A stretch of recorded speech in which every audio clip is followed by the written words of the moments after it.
Good morning, everybody. It is May 7th, 2026.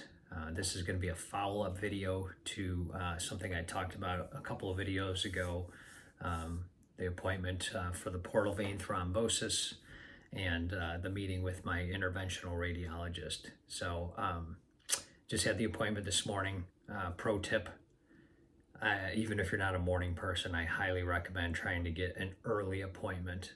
My appointment was at 7:45. There were already people in the office, but I was one of the first. And when I left around 9:30 or so, the office was packed, and I could feel the tension as I walked out of the waiting room, seeing all the people waiting, with worry on their faces, which is understandable.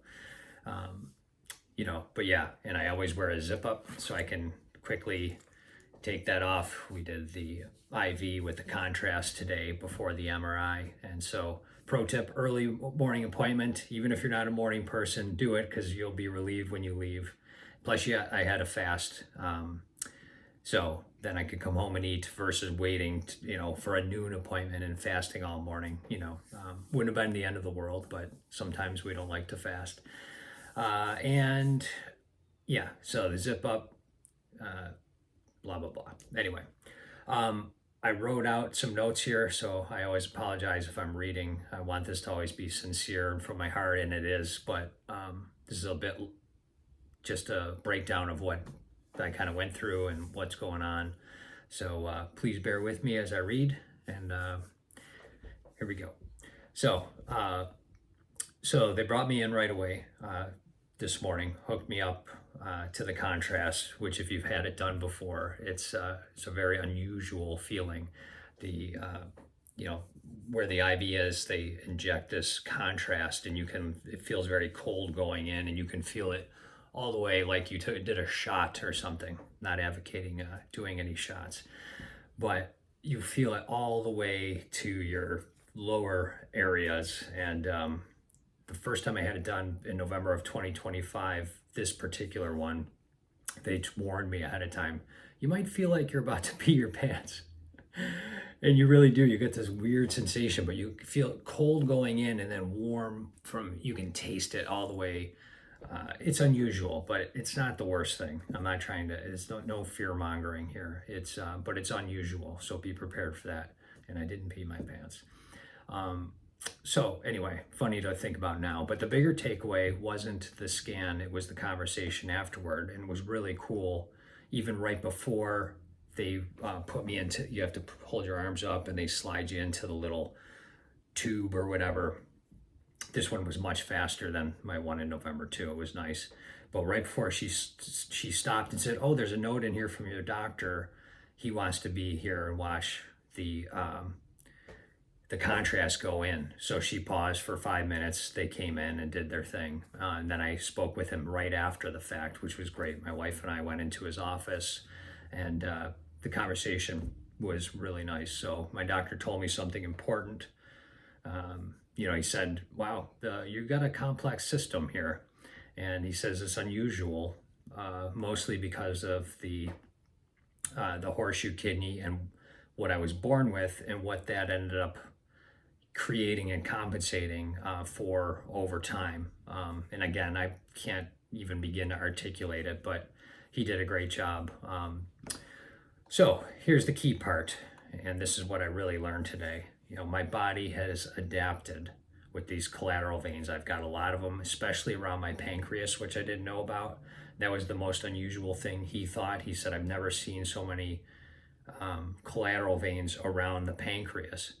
And he didn't say it wasn't affecting the pancreas at all. I guess that's actually kind of a bit of where the pancreas sits, the portal vein, the mesocentric vein, and the splenic vein.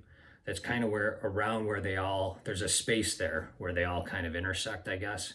So that would make sense if I was not getting good portal vein flow or any at this point. All these collateral veins developed there. But when he said it at first, I was a little alarmed. So I asked for clarification on that. He said, "No worries." He said, "I think that's just, these collateral veins have been developing over time." So the key, sometimes the body doesn't remove the obstacle, sometimes it builds a way around it, which is a real fascinating blessing in disguise. Because those detours are working, we decided we're not going to rush and fix anything right now. We're not going to rock the boat. Any intervention would need a very clear reason and a very clear path. And because I'm feeling well, and because of the risks of opening that up and the uncertainty of how long it will last, we're not gonna do anything with that. So I think the wisest choice right now is restraint. So if you're watching this and you've had a clot before, or you've just been diagnosed with polycythemia vera, this is the part that matters. A clot doesn't automatically mean your body is failing. Sometimes it means your body has been compensating quietly for longer than you realized. Medicine often talks about problems. Today reminded me to also honor solutions my body already built, slowly, intelligently, amazingly over time. This appointment also reminded me how important it is to advocate for yourself, ask questions, understand the plan,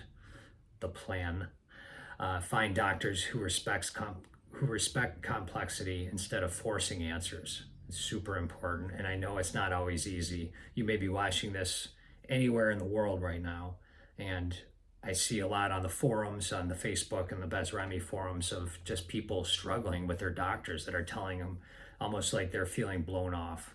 So I was very fortunate to have the doctor that I had today.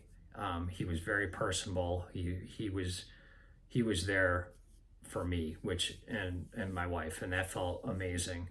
And seek that out for yourself if you can. Again, I know it's not easy. You might live in a small town, not have the access, but if you can push for that, do that for yourself. It is worth it, and don't just take anything for for an answer. Okay, so back to my notes. I'm really rambling here now. Okay, yeah. So, but there's another side of advocacy other than just advocating for yourself with your medical care professionals. And it's something we don't talk about enough. It's easy to get stuck in that hamster wheel. Why does this keep happening to me? And again, as we know, maybe your genetics had something to do with it. Your anatomy has something to do with it. But what can you do today to help the system, that you've been given? And it really comes down to, again, the things that you can control: your nutrition, your rest, reducing stress in your life, your mental and spiritual health, giving yourself the best optimal body composition, nutrition, interior for you to face polycythemia vera or ET or myelofibrosis, these clots, anything that you may be facing. So anyway, this isn't about fixing everything. It's about living wisely inside what is. Sometimes progress looks like action. Sometimes it looks like respecting the quiet work already being done. So if you're new here or worried about what comes next, please know this: you're not behind. PV is a long game, and we take it just one day at a time, one step at a time. I am praying for you constantly. I pray for you every morning. I prayed for you this morning before my appointment. And I'm always rooting for you guys. Please reach out anytime. If you reach out on YouTube and I don't reply, it's not because don't always see the messages on YouTube. Feel free to reach out to me through Facebook or Facebook Messenger, and we can connect that way. I've had some wonderful conversations with many of you that way, and it's just a little easier to communicate. So you are not alone. God bless.